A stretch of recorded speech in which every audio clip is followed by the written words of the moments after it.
Hey guys, what's up, what's up? If you are watching this video, more likely your big day is coming. Well, my congrats on that.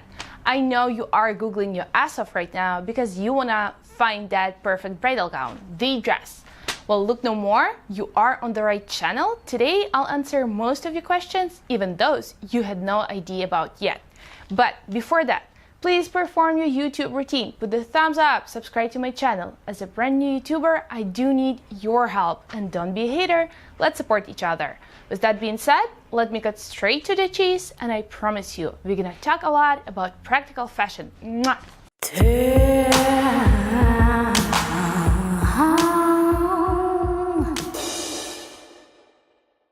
Today we are discussing four main categories: timing, budget, sizing, and alterations.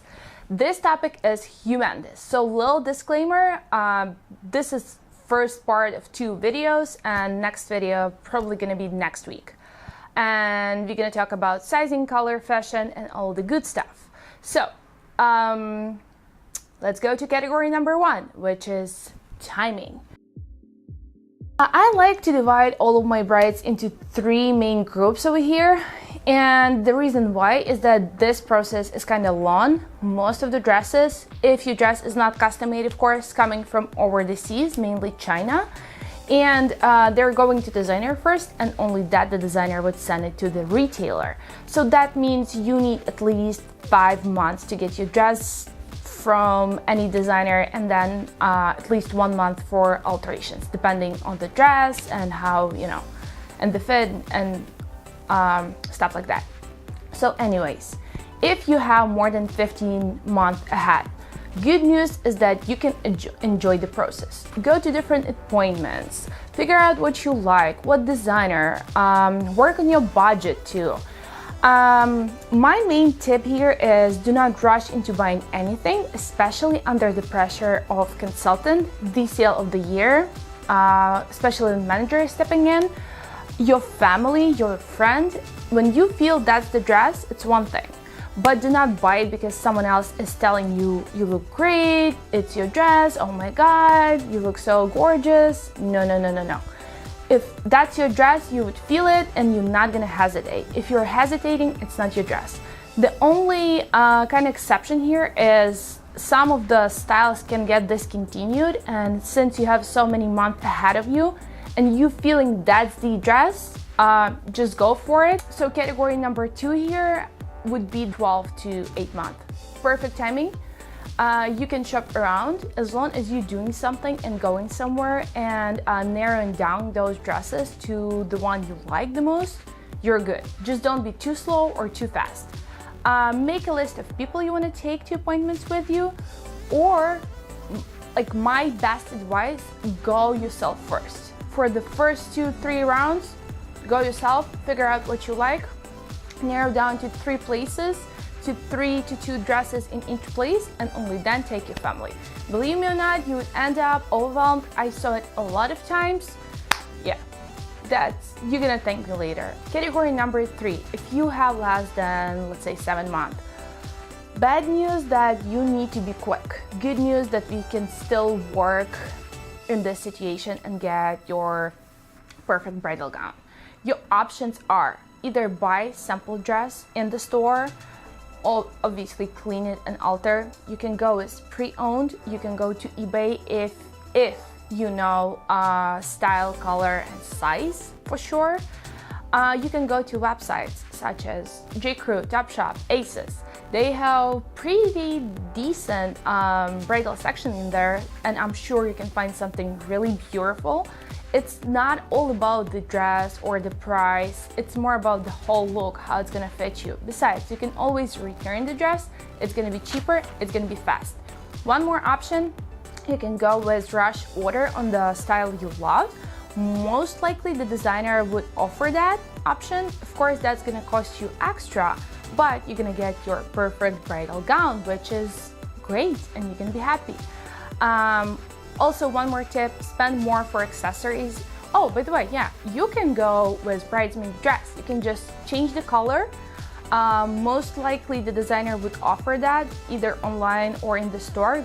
Go with ivory and just spend more on accessories, and you would still end up looking great, I promise you. Now, category number 2, sensitive topic of budget.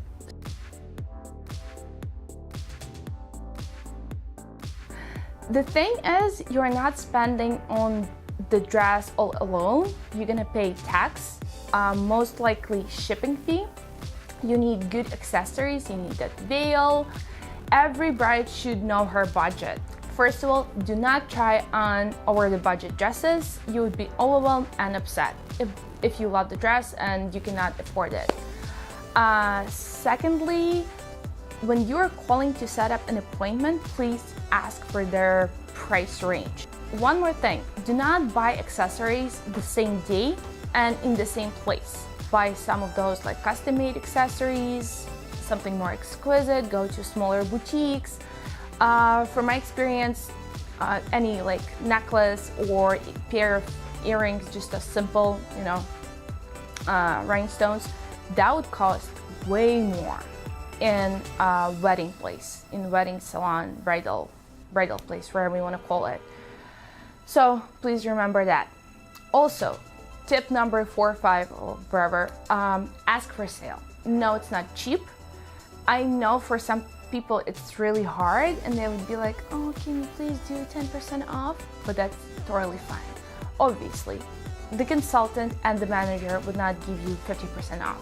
But when the consultant sees that you're really into the dress, you love it, that might be the dress, he would love to work with you, give you 10 or 15 or in some cases 20% off. It would never hurt to at least ask and figure it out. Also, some of the places would have a bigger sale during holidays like Thanksgiving or Christmas or Easter. You can wait for that if you have timing. You can go online. Sometimes dresses might be a little bit cheaper online since the company is not paying for rent and salaries. So you can do that, but the only thing you should remember, if you're not absolutely sure about color and size, what was the name of the color, this specific color, and your size, do not order it, because sometimes you cannot return the bridal gown. Obviously, it's a big purchase. So be careful. Remember, again, ladies and gentlemen, friends, whoever is watching, it is not about the price. Nobody gonna see the price tag. It's about the whole look, which is not the dress itself. It's all about makeup, hair, accessories, it's the whole outfit. So if you are on the budget, you can go with bridesmaids option. I did it a couple of times with my brides and they end up looking great, especially with adding those cool accessories, some bling or wherever you like. Again, you can go to websites, as I said earlier, J.Crew, Aces, Topshop, something like that. You can go to Macy's. Just do your research, Google, ask for sale, and you should be good. Category number 3. Sizing can be really confusing. Let me explain how this is gonna work. So when you're coming into the store, you would try on a sample dress, no matter if that's bridesmaids or bridal gown. And so you might see that size would be usually 8, 10, 12, 14. And what I heard a lot from my brides and bridesmaids, oh, I'm not 12, I'm not 14, I'm not 16, why am I trying plus size section dress? The reason why is that all the sizes running small. So that means you would go at least 1 to 2 sizes up. Totally normal. Do not panic. No, you're not got fat over the night. The only problem here is that if you are size 16 or 18 or 14, you might end up getting bigger dress from plus size section, and they would ask you to pay extra. Common sense, paying extra for the fabric, but it is what it is, just reality of this business. So once you know what dress you want to order, the consultant will take your measurements, your boobs, waist, and hips. But before ordering or signing any papers, check out that size chart. Every designer would provide the size chart, and based on this size chart and your measurements, the consultant would recommend you a size. So make sure you feel good about ordering bigger size or something like that. Do not go smaller size though. If you are one of those brides, and I'm sure you are, that's saying, oh, I'm gonna lose those like 10 pounds before my wedding. Honey, more likely you're not. You are gorgeous, you're gonna look beautiful, you're gonna have a lot of stress. So do not stress yourself with ordering smaller dress on top of everything else going on with venue and food, and you know better how it is. So yeah, that's pretty much it. Make sure you check that size before signing any papers and ordering anything. Do not argue with the consultant when the consultant recommends you bigger size that you usually would wear in real life, because those sizes are not real life sizes. They're running bigger. Dress is running small, so the size would go bigger. Make sure you check the size chart, as I said before. Oh yeah, and by the way, the dress might not fit you perfectly. Why? Because those dresses are not custom made. They even might be bigger, and you would be like, why would I have to do the alterations and order a bigger size when I said originally I want smaller size and she recommended me bigger size? Why? How that works? So consultant has to recommend the size based on your bigger measurement. But if it's A-line dress and you have smaller waist, it's all about common sense.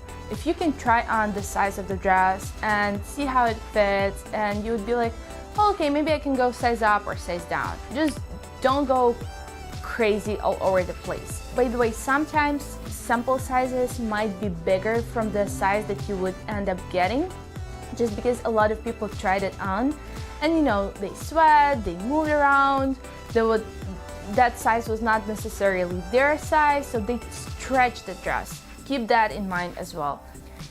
And category number 4, alterations. You want that one dress fit you like a glove. That means you need good alteration lady. What you can do, you can ask your consultant in the place that you're getting your dress where to take your dress to alter. The same company can provide alterations, and you would have to pay for it separately. Or you can find your own alteration lady. My advice here, do not go to any of those just random tailoring places. Ask your friends, girlfriends, their relatives. Just spread the word that you're looking for a good alteration lady, and I'm sure somebody would recommend you good professional. Now, money-wise, it's gonna cost you a couple of $100. I know it's not very good news, but it's better to know it up front. That's why I'm sharing with you guys. So, in those like boutique salons or wherever bridal places, they would either have flat fee that would include all the basic alterations, bustling up, and you need your bustle, especially if you have the train. You need to bustle up the dress, absolutely. Hemline and sizing down. You might need to size down certain parts of the dress, again, so it fits you like a glove, and it's not custom-made dress. So, or you can pay separately, depends what needs to be done.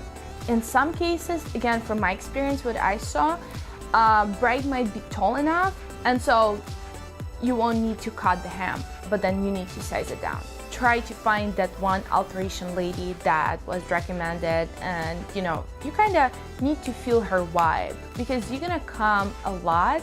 Well, not a lot, it's at least 2 to 3 appointments, depends what needs to be done. But remember that alteration is absolute necessity for most of the brides, and you want the dress to fit you like a glove. I hope you enjoyed the video. If you have any questions, please feel free to leave your comment below. I would be really happy to answer, just because the topic is huge and it's very hard to cover every little detail. Have a lovely day.